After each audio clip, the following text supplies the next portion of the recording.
Political analyst और campaign designer होना बहुत अच्छी बात है। बड़े बड़े राजनेता आपकी सलाह लेकर के, राय लेकर के अपनी इलेक्शंस को लड़ते हैं और बहुत सारे जीत भी जाते हैं, यहां तक तो बात ठीक है। मगर आप अपने उस काम को छोड़ करके किसी एक पॉलिटिकल पार्टी के लिए 400 पार का नारा लगाते जाएंगे और उसके बाद वो पार्टी 240 पर आकर के थम जाएगी और उसके बाद जब मीडिया आपसे सवाल करेगा तो आप सफाई देते फिरेंगे। ऐसा तो नहीं चलेगा प्रशांत किशोर जी।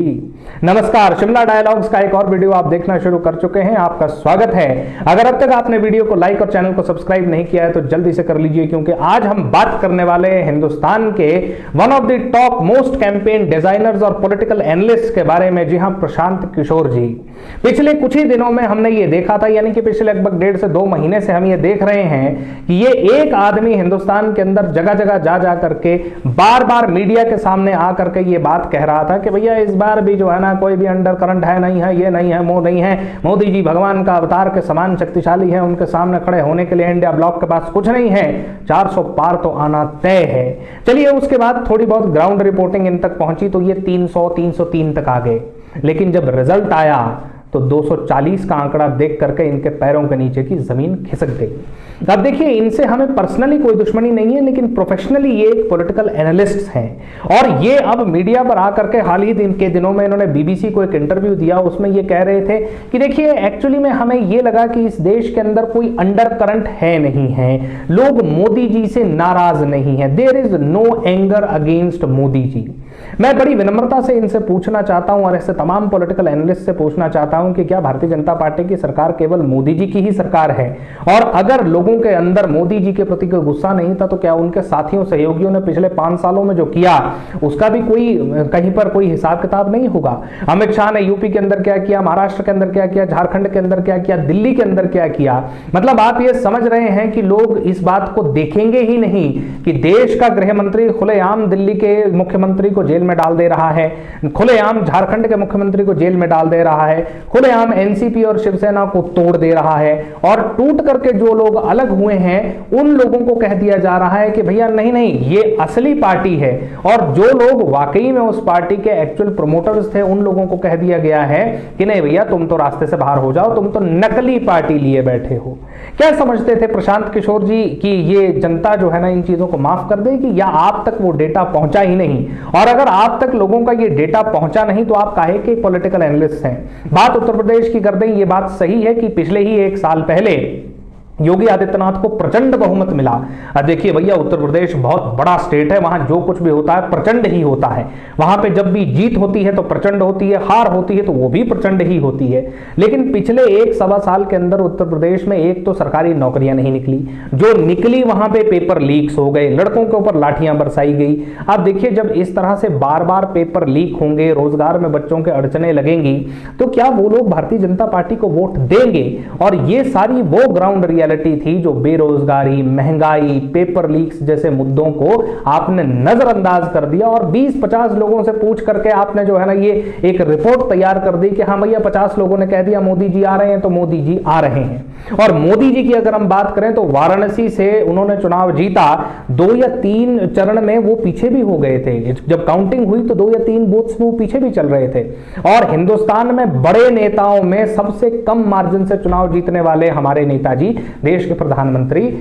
जो है वो मोदी जी हैं। अगर राहुल गांधी की आप बात करते हैं तो 3 लाख वोटों के मार्जिन से वो जीते हैं, जबकि हमारे नरेंद्र मोदी जी कुल 1.5 लाख वोटों के मार्जिन से जीत पाए हैं। तो ये सारी वो ग्राउंड रियलिटीज थी जो आपको मोदी जी और बीजेपी को बतानी थी, लेकिन आपने नहीं बताया। अब इसके आगे अगर हम बात करें तो इन्होंने इस इंटरव्यू में यह कहना शुरू कर दिया कि देखिए आप पॉलिटिकल एनालिस्ट को एक समस्या आ रही है कि वोट शेयर को हम सीट में कन्वर्ट नहीं कर पा रहे हैं। 37-38% का ही वोट शेयर जो है ना इस बार भी बीजेपी का रहा, पिछले 10 सालों की तरह। लेकिन इस बार भारतीय जनता पार्टी के 96 सिटिंग एमपी हार गए और 20 मंत्री हार गए। अब इसका क्या मतलब है? ये पूरा का पूरा वोट परसेंटेज का जो मामला है, मेरे को तो ये पूरा का पूरा मामला जो है वो फ्रॉड दिखाई देता है। देखिए, वोटिंग परसेंटेज चाहे कुछ भी रहे, लेकिन किसी एक क्षेत्र में जब भारतीय जनता पार्टी के 96 एमपी हार चुके हैं, उसके बावजूद ये कहना कि भैया नहीं नहीं वोटिंग परसेंटेज तो लगभग उतना ही रहा, तो इसका मतलब कि बीजेपी के जितने एमपीज को पहले जो वोट मिले थे इस बार वो वोट नहीं मिले हैं। जी नहीं, इसका सीधा मतलब ये है कि जो दूसरे लोग थे उन्होंने अपना वोट इकट्ठा कर लिया है।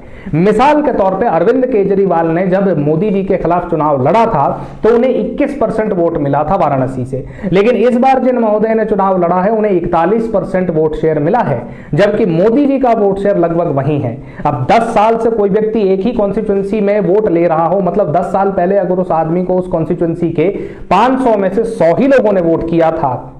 2 बार वहां से सांसद और प्रधानमंत्री रहने के बाद भी वो उस कॉन्स्टिट्यूंसी में 100 से 101वां वोटर नहीं इकट्ठा कर पाया,